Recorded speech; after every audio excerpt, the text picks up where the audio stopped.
This movie begins like a luxury postcard. A private island, a charming billionaire, a group of hand-picked guests.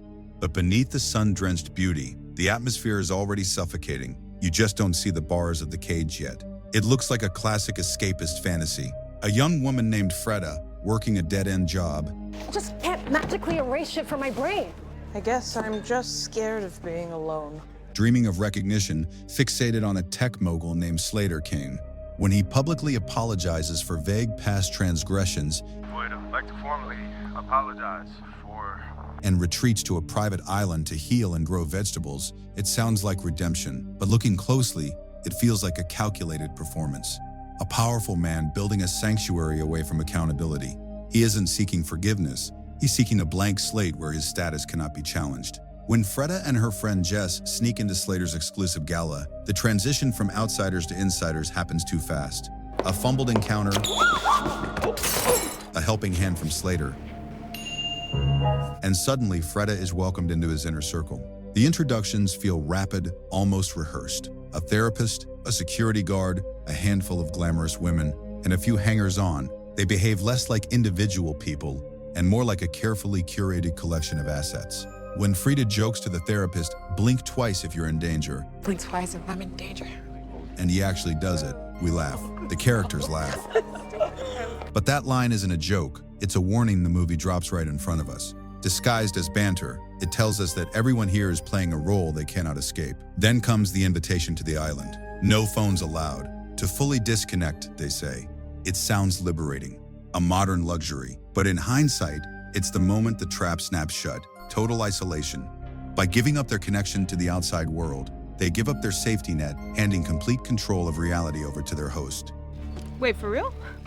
You don't have to do anything. The luxury on the island is immediate, identical, and deeply unsettling. The rooms are perfectly stocked with elegant clothes that fit the women perfectly, despite being last-minute guests. Jess questions it. The logistics make no sense.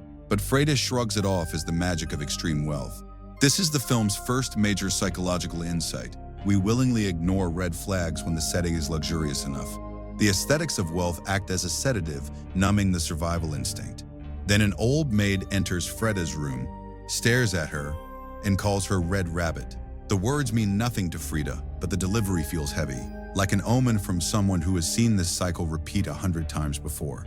Outside, the days dissolve into a hazy, dreamlike routine. Bottomless champagne, gourmet food, and nightly doses of MDMA.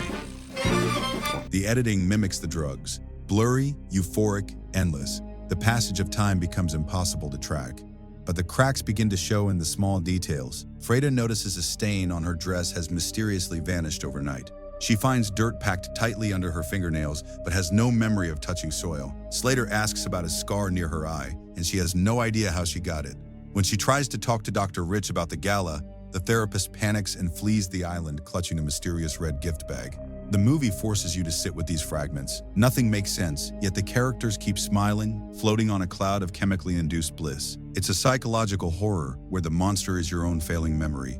The turning point arrives with a violent jolt.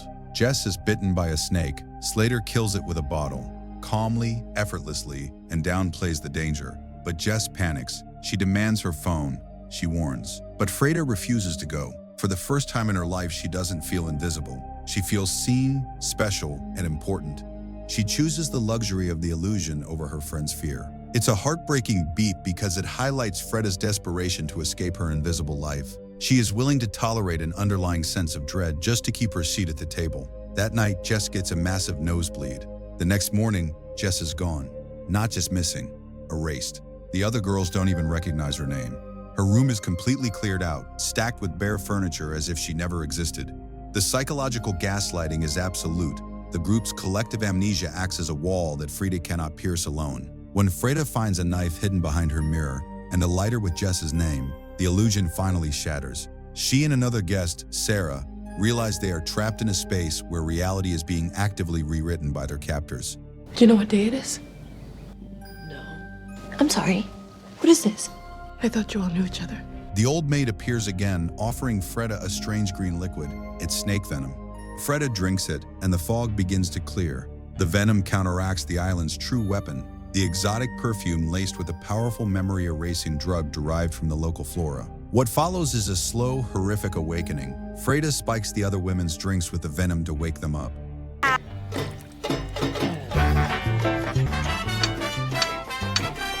As the drug loses its grip, the physical toll manifests. Nosebleeds, dizziness, and then the floodgates open. When Frida sneaks into Slater's office and finds a box of Polaroid photos, the true horror of the island hits like a tidal wave.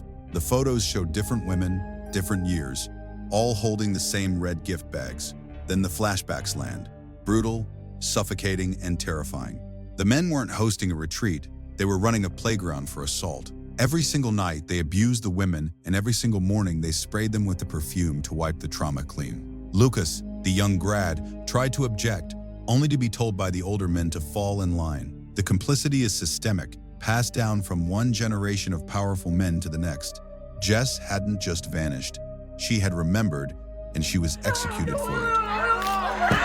And the worst realization of all, Frida finds a Polaroid of herself from a year ago. This wasn't her first time on the island. She was a recurring victim in a cycle she couldn't remember. She was the red rabbit all along. The scar on her eye was from a past escape attempt. The missing pinky on Slater's right-hand man, Frida had bitten it off in a past life she was forced to forget.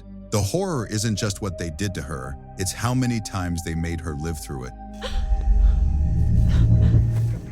The final act shifts from a psychological mystery to a bloody, desperate war for survival. As the other women remember, the island erupts into chaotic violence. It's messy, brutal, and entirely devoid of Hollywood glamour. There are no clean, choreographed fights here, just raw, animalistic desperation. Knives, chessboards, rocks, and gunshots. The most chilling confrontation isn't with Slater, but with his assistant Stacy. When Stacy's memory returns, she doesn't fight the men. She attacks Frida. She screams that she wanted to forget, that the bliss of ignorance was the only way she could survive the horror. She had willingly traded her autonomy for peace of mind. It's a deeply dark thematic point. Sometimes the trauma is so severe that victims will fight to stay asleep.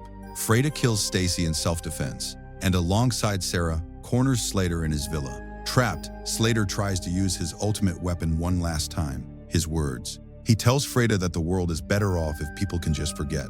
No pain, no guilt, just peace. He tries to frame his atrocities as a twisted form of therapy, convincing her that forgetting is freedom. But Frida isn't listening anymore. The time for dialogue is over. She doesn't kill him. Death would be too clean, too simple for a man who stole years of her consciousness. She does something far more calculated. She spikes his vape with his own memory-erasing perfume. As the villa burns around them, Slater's mind empties. He forgets who he is, where he is, and what he has done. He becomes a blank slate, a prisoner inside his own unraveling mind. The film ends at a new gala months later. The setting looks exactly the same as the beginning. Glamorous, wealthy, pristine. The cycle continues, but under new management. But the power dynamic has completely inverted. Frida takes the stage as the new CEO of Slater's empire. Slater stands beside her, dazed, compliant, completely dependent. A ghost of a man kept on a tight leash. As the crowd applauds, Frida quietly slips a few drops of the perfume into his vape, ensuring he stays trapped in the very oblivion he designed for others. Blink Twice finishes not with a traditional triumph, but with a deeply unsettling realization. The system didn't change, the person holding the weapon did. Frida didn't just survive the monster. To ensure her safety and claim her justice, she had to become the warden of his cage, operating within the exact same corrupt framework of control. It's a cynical, brilliant critique of power. In a world built on absolute manipulation, the only way to truly win is to take control of the lie.